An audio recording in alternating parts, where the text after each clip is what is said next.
Let's talk about how to learn kanji effectively, not memorizing like reading kanji from the book to writing kanji over and over again. Hi there, this is Mako. I know how overwhelming it feels to learn so many kanji, and one time my student told me this. Sensei, I heard that you need to learn 2000 kanji to be fluent in Japanese, but I don't think I can memorize that many. Honestly, I totally understand. Even as a native Japanese speaker, I used to struggle to memorize so many kanji. For example, I had weekly kanji test and I needed to memorize a ton of kanji, and it was so exhausting. But through that struggle, I discovered a method that actually works. With this approach, learning 1000 or even 2000 kanji feels way easier than you think. Let me show you how. Kanji is one of the three scripts of Japanese writing, along with hiragana and katakana. Unlike English, where letters represent sounds, kanji characters represent meaning. Each kanji often has multiple readings categorized into onyomi and kunyomi. Onyomi is the pronunciation that was delivered from original Chinese reading when kanji was introduced to Japan. For example, Nihon or Fujisan. Kunyomi is a native Japanese reading that was assigned to kanji to match the existing Japanese words. For example, taberu or hanasu. And there are more than 50,000 kanji. And that's a lot, right? No wonder every student finds it very hard to master. The main reason people struggle with kanji is that they are taught inefficient methods. For example, kanji practice sheet. You write out individual kanji over and over and then take a quiz at school. But this method is inefficient because it teaches kanji in isolation. The problem is, kanji alone is rarely used by itself in real Japanese. They are usually combined together to form some words. For example, if you memorize hi as sun, you might try to read nichiyoubi as hiyouhi, when it actually nichiyoubi. See, that's the problem. Instead of learning kanji one by one, it's much better to learn them in a context. Another reason why kanji is hard is that many kanji looks very similar to each other. It's easier to mix up them together. For example, can you spot the difference between these kanjis? At first glance, they seem almost identical. Now imagine learning hundreds of similar looking kanji. It can feel overwhelming. Because of this, many learners lack their motivation to keep it going. They get discouraged and think they will never be able to master kanji. But don't worry, I will share with you guys better and effective way to learn kanji. Kanji might seem random, but actually they are made up of smaller components called radicals. And many of these radicals come from real objects. For example, this kanji means sun. When you combine sun and moon, you get this kanji, which means bright, akarui. Now, let's do a quick quiz. This kanji means tree, ki, and is also a radical. What do you think happens when you see two trees together? The answer is grove, hayashi. Now, what about three trees? That means forest, mori. Last question. The radical hi means fire. So, what does this kanji mean? This kanji means flame. Two fires together, creating a big flame. So easy. And what about this one? This means lamp. a fire with a support, just like a lamp. Instead of memorizing 2000 kanji one by one, learning just 200 radical will help you to recognize the meaning of the kanji much faster. Even just 30 or 50 radicals will make a big difference. You don't need to learn all 2000 kanji all at once. Let's break it down.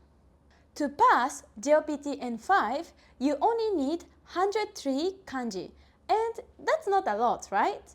And for JLPT N4, you need 400 kanji.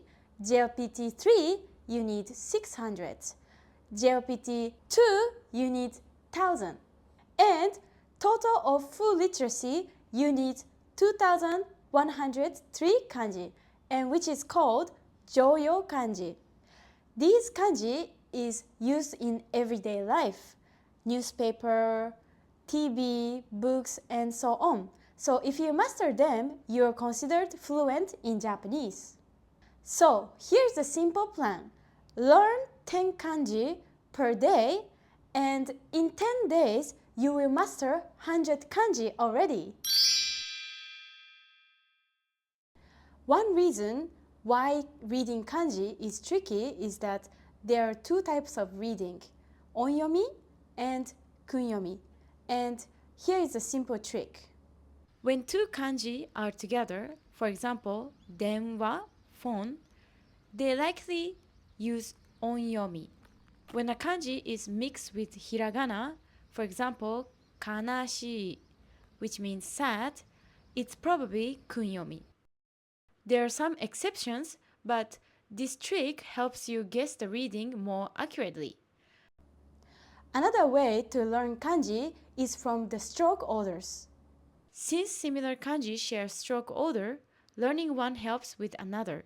For example, once you master 3 ki, writing hon, which means book, is effortless. You just add one extra stroke. Likewise, knowing dai, which means big, makes inu, dog, easier to remember. Instead of treating each kanji as a completely new symbol, this approach will help you recognize patterns, making learning more efficient. But you might feel like kanji is super easy to forget, even with the tips and techniques. And that's probably because you are cramming, trying to memorize everything in a short term. But this method doesn't work for long-term retention. If you truly remember kanji, you should use spaced repetition in your study routine. With simple words, spaced repetition means spreading out your study sessions over time, not like cramming, and it's the opposite of last-minute study. Take a look at this graph. It shows how our memory fades over time. This happens because our brain naturally prioritizes frequently used information while discarding what seems unimportant. That's why consistent review and practice are key to retaining kanji.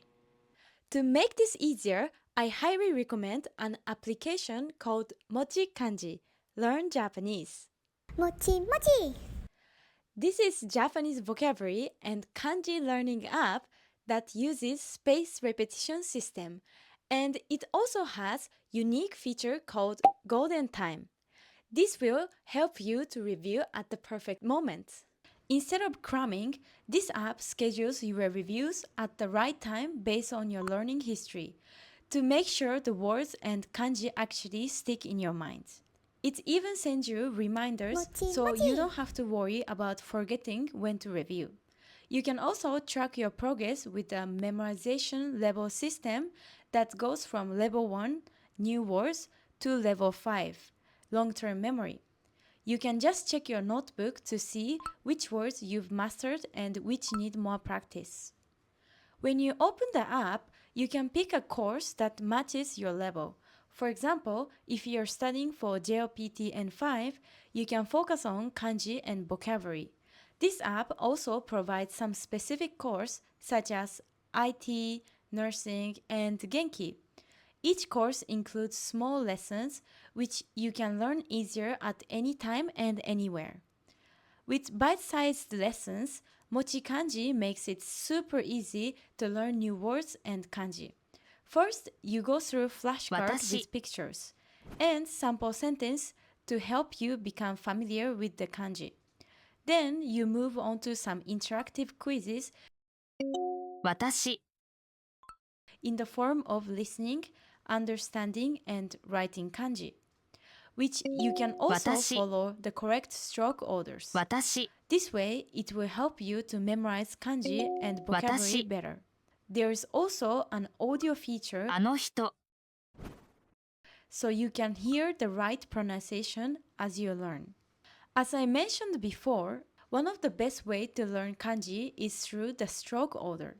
There's also an interactive kanji writing practice feature where you can trace characters and learn the proper stroke order step by step.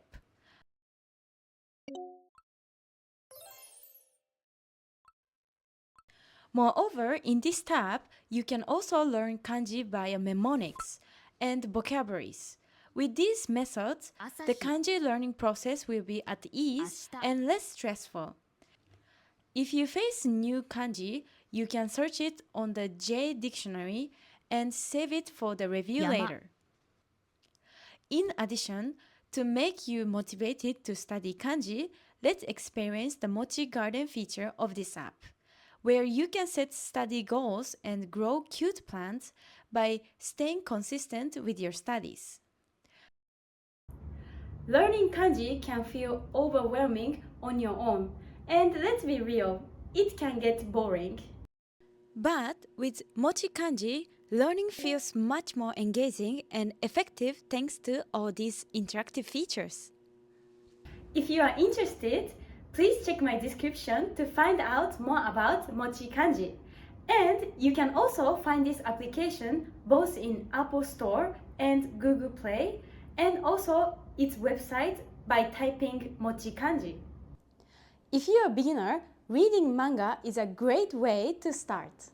Many manga include furigana, small hiragana above kanji, to show pronunciation, making it easy to learn.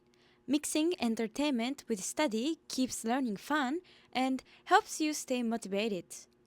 If you are at an intermediate level, you can try to read Japanese novels or essays. For example, one of my favorite authors is called Yoshimoto Banana, and her novel called Kitchen. It's a great choice to learn real-life Japanese and natural Japanese to practice for your real-life conversation. Also, don't forget to review daily. Studying a little each day is more efficient than cramming, as it helps you improve naturally and retain kanji better.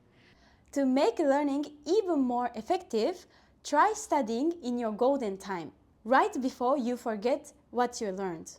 This reinforces new memory and helps stick kanji in your mind. I think consistency and timing make a big difference when learning Japanese. Even just a few minutes per day, it will add up. So keep it going, guys. Thank you guys for watching until the end. See you in the next video. Bye!